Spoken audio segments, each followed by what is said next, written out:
Let's take flight. Hey, what's going on, y'all? Welcome back to Let's Take Flight. And today I want to introduce a new series to my channel, and I want to call it Keep, Downgrade, or Cancel. And what I do is when the annual fee to some of my credit cards hit, that's when I want to go back, do some analyzing, maybe some strategizing, and really see if the card is worth keeping or not. And my annual fee for my Chase Sapphire Reserve card has hit. That's right, that hefty $795 annual fee. So I have to go back. I'm gonna look at the perks I was able to take advantage of, the credits, see how many points I earned throughout the year, and we're gonna see is it worth paying this $795 annual fee once again. Now, first let's go through some of the multipliers for this card. For one, you're gonna get 8x back on anything that you buy on the travel portal. So that's flights, hotels, whatever, 8x back through the Chase portal. Then you got 4x back for flights and hotels booked directly. So that's great. You're gonna get 3x back on dining. You're also gonna get 10x back on Peloton, which I don't value at all because I don't have Peloton. You're gonna get 10x back on pays. Now that's a very interesting one. Maybe I'll go deeper into that a little bit later. You're going to get 5x back on Lyft rides. So that's always great if you do a lot of Lyft rides. And you get 1x back on everything else. So some of the credits that is well known for this card is, of course, the $300 travel credit. Then you got the $500 edit credit. You got the new $250 hotel credit. That's only for certain hotels. You got the $300 dining credit. You got the $120 global entry credit. You got the $300 StubHub credit. This card is just full of credits. You got the $300 DoorDash credit. So we're gonna run through everything I did for the last 12 months and see how much value I got versus the annual fee that I paid. Now, just off top, let me just remind y'all that the annual fee is $795. However, last year I was operating off the $550 annual fee. So just keep that in mind. So I'm probably going to have a little bit more value than people that just got the card recently. So let's not waste no more time. Let's get right into it. Now, first off, I'm looking at what I did between the month of between the time of June 2025 and June 2026. Okay, I have a stay coming up on my next vacation, and one of the places I'm staying at is the Kimpton in Bangkok, Thailand. Now I used the edit credit for this stay, and I'm staying for 4 nights total. But the way I was able to take advantage of this is I booked 2 nights back in December of last year. Because remember, this credit, it's a $500 credit, but it comes $250 every 6 months. So back in December, I booked $250. I booked 2 nights, which the total came up to about $594. So I was able to get $250 off of that, which was great. Then once January came in, that $250 refreshed. So guess what I did? I booked another 2 nights at the same hotel. So that total came out to $574.50. So what the special thing about this stay is that not only did I get the $250 off again, but I was able to get another $250 off because Chase actually had just added a new benefit, and this is their $250 hotel credit. This is separate from the edit credit, y'all. So this hotel credit is only for certain hotels, specifically IHG Hotels and Resorts, Montage Hotels and Resorts, Pentry Hotels and Resorts, Omni, Virgin Hotels, Menard Hotels, and Pan Pacific Hotels and Resorts. So if you are able to stack these credits, then that would be a great benefit. And so I was able to do that. So because the Kimpton that I'm staying in Bangkok is actually an IHG property, that other $250 kicked in. So I was able to get $500 total off of that second booking. So I got 4 nights total. 2 that I booked in December.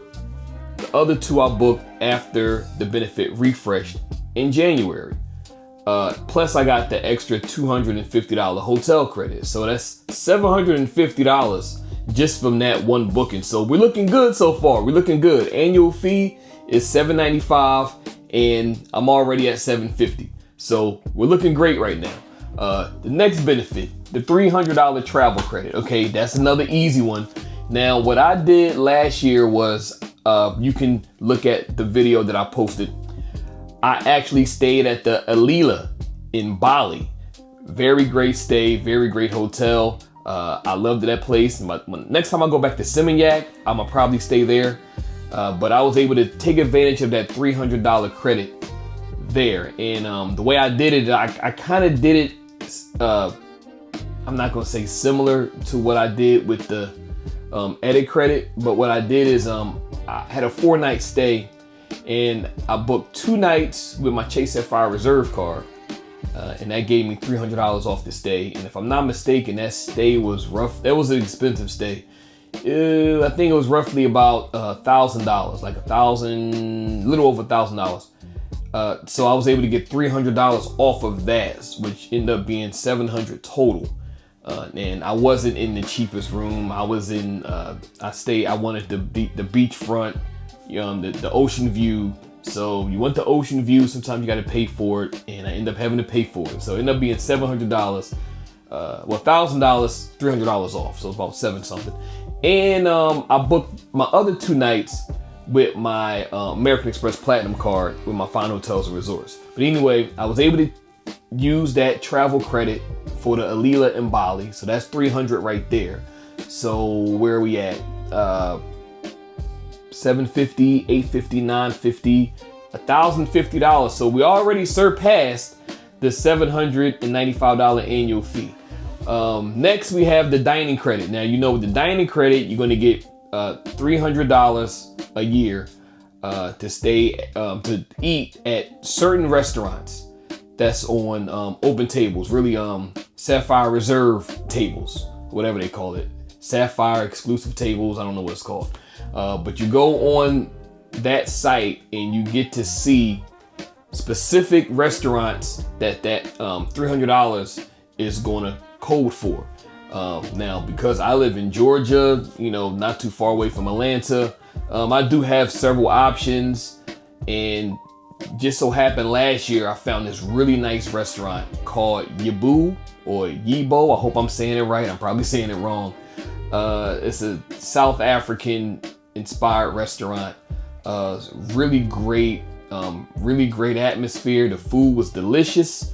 It is a little bit on the pricey side, but most of what's on the open tables is on the pricey side. So it is what it is. But I enjoyed it. I went there. I didn't even make a reservation. I just showed up, sat at the bar, had me a lovely dinner, had me a drink, and I left. And my total came up to about $112, and I was reimbursed for it. So you get $150 every 6 months. So I wasn't able to take advantage of the full 150, but I got 112. So, I mean, not bad. Oh yeah, and by the way, I was able to take advantage of my second $150 dining credit for the first half of 2026, and I actually went to this restaurant called Ray's on the River. It was a really nice restaurant. The food was delicious, the service was amazing, and the prices actually wasn't as bad as I thought it would be. And my total came up to $146.75. So that plus my $112 bill that I had from the Yibo restaurant, that brings me up to a total of $258.75 of my $300 dining credit. So I didn't take full advantage, but still not bad nonetheless. So let's look at, then you get the global entry credit. That's $120. Now, I'm gonna just value that at 0 because I use global entry from another credit card, my platinum card I use for that. So we going to value that at 0. We got the $300 StubHub credit. Now, don't make the mistake I did, y'all, because I was trying to finagle some things and do some slick things, but what I was trying to do and it didn't work. Last December, before the credit ran out, because I was trying to figure out what I was going to do with it. I'm like, damn, I don't know. I got this $150. What I'm going to do with it? Well, I attempted to get a StubHub gift card, and I bought the $150 gift card.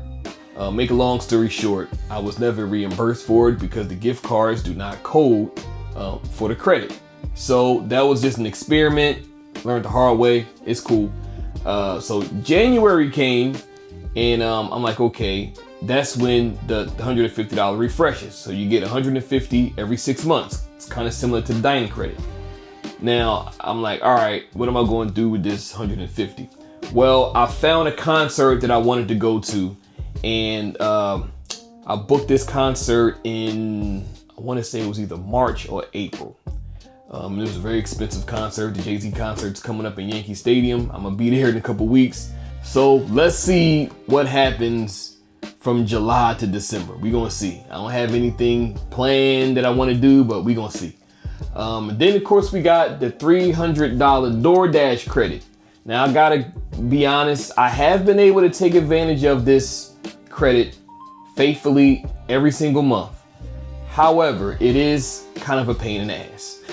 It really is, because they don't give you the $300 outright, right? It's $25 a month, which sounds good, but then they break it down even more. It's you get $25 a month, but it's 2 $10 grocery purchases and 1 $5 dining purchase, which is kind of silly. I don't know why Chase y'all want to do this, but I get it. Y'all want to make more money, so I get it, but it's a pain. But I still been able to figure out ways to kind of take advantage of it without going too far out of my way. I usually use my grocery credit to get certain things I need for the house, maybe like toilet paper, soap, maybe a big thing of water or something like that. And I'll just usually order from like Dollar General or something like that. And then they'll deliver to the house and it'll be waiting outside. So I don't really use mine for grocery shopping. I think I did one time, but I usually use it for like household products that I might need randomly, maybe Lysol, I don't know, Q-tips, whatever. Like I said, toilet paper, soap powder, stuff like that. And I'll just, have them deliver it to the house. And usually, that works out, So okay credit. I wish they gave us a little bit more freedom, but I was able to take advantage of that. So another credit that's actually not a bad credit for this car is the $120 Lyft credit. Now, unfortunately for me, I don't use Lyft every month. I might use Lyft, a couple times a year. When I look at how I've used it this year, I've only used Lyft 3 times between last June and this June. So I was only able to get $30 back. So the way it works is you get $10 a month of Lyft credits, and what they do, they just subtract it whenever you make a purchase. As long as you use your Chase Sapphire Reserve card, you'll see that minus $10 come off of your total. So and this is another one of them situations that I don't think you can use gift cards to get that $10. I haven't tried it. I don't plan on trying it. I think I've heard other people trying it and it doesn't work. So it's not going to code. So this is strictly for Lyft rides. So if you get a Lyft ride, make sure you use this card and you're going to get 5x back. But when I look at what I did this year, I only did 3 Lyft rides, and that was 2 of them was when I went to my Bali trip to the airport and then back home. And I think I forgot what the other one was, but it was 3. And so I got $30 value there. Next, we've got the $120 Peloton credit. Again, I did not take advantage of that at all because I wasn't able to. I don't use Peloton. Then you got the Apple Music credit. Now, this was an interesting one because I tried to take advantage of it, right? Because I actually was a Apple One user, and to take advantage of this, I actually got rid of my Apple One subscription, which comes with, you know, Apple Music, Apple TV, Apple Fitness, comes with some storage space, comes with a lot of stuff. So I just had the Apple One. So I said, let me just try this. So I canceled my Apple One and I got the Apple Music subscription through Chase. And I found out real quick that this is only for individuals. And I actually share my account with my daughter. So I did it, and then like the next day, my daughter called me like, Dad, how come I can't log into Apple Music? She couldn't really see anything, so I'm like, oh damn, all right, let me switch it back. So I found that out the hard way.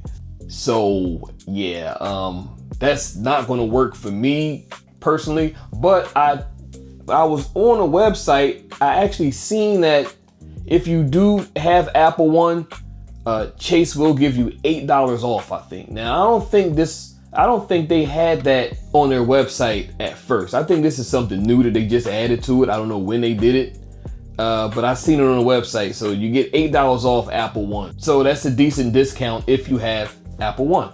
Then you got Apple TV. I mean, I have that, but then again, I don't even watch Apple TV, so I'm gonna probably have to value that at $0. Now, another great benefit to this card is the lounge access. Now, I've been in the Chase Sapphire Reserve lounges, and I must say, it's a very nice lounge, very exquisite. It may even be better than the Centurion Lounge. I really love it. Now I've used it so far 3 times this year.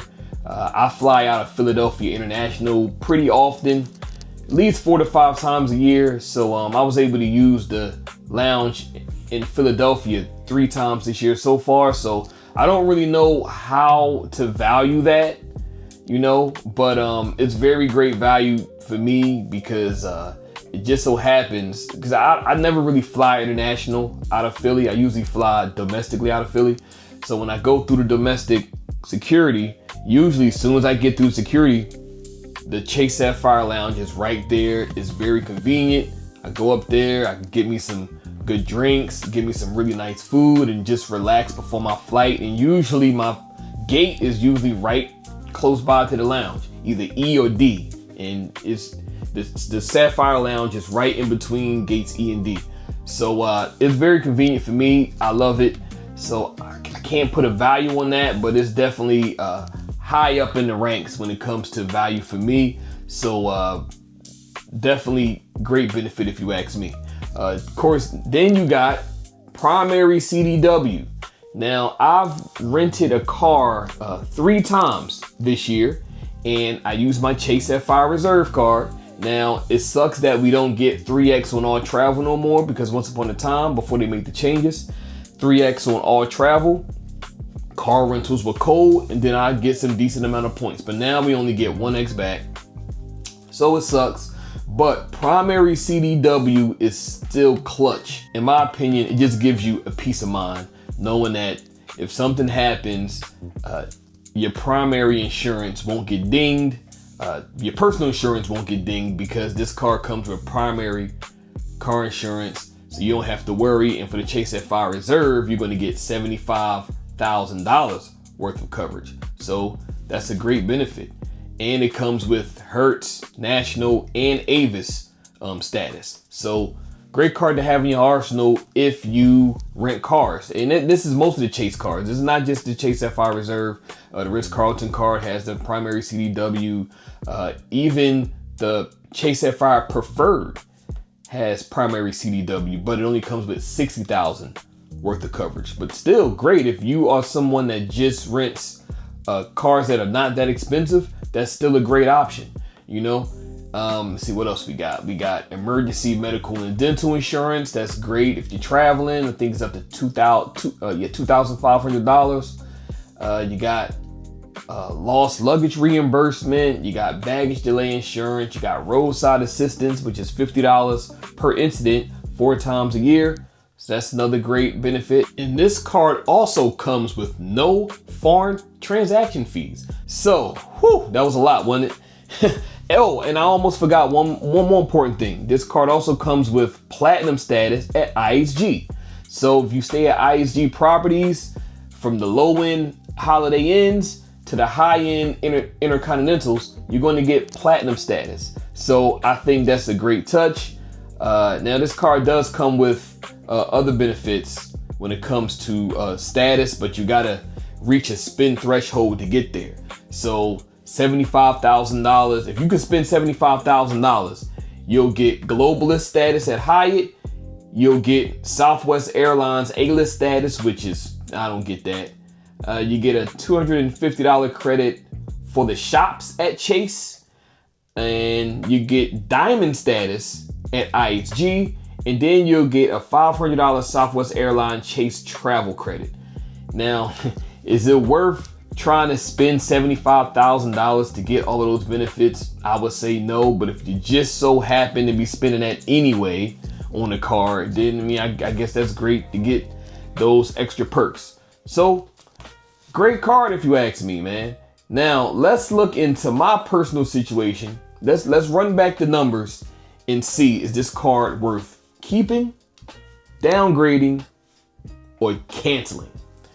Now, again, let's look at the numbers. When I look at everything I was able to take advantage of, from the travel credit, to the edit credit, to the hotel credit, to the dining credit, to the DoorDash credit, the Lyft credit, all of these credits total, I was able to get value of $1,788.75. So with a $795 annual fee, that means I came out net positive at $993.75. But remember, y'all, I was still operating off of the $550 annual fee. So that brings my net positive now to $1,238.75. So with these numbers, oh, and I also earned 26,966 points. Now, these are not points total. These are the points that I earned strictly with this credit card. So this is excluding the Freedom Flex. This is also excluding my Business Inc. card. This is strictly the Chase Sapphire Reserve, strictly from spin. 26,966 points. So now with all of these numbers here, I would probably say that this card is going to be a keeper. Yep, I think I'm going to hold on to it.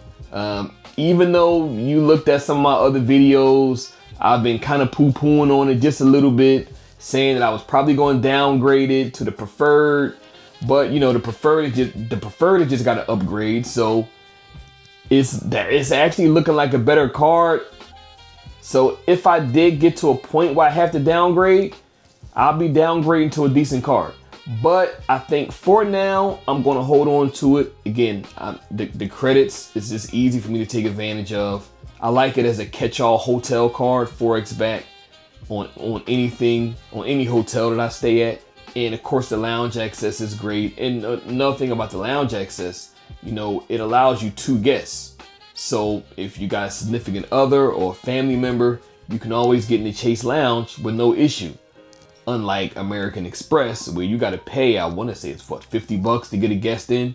So yeah, that's a great option if you ask me. And the lounge is really nice. And I heard they're opening up another one.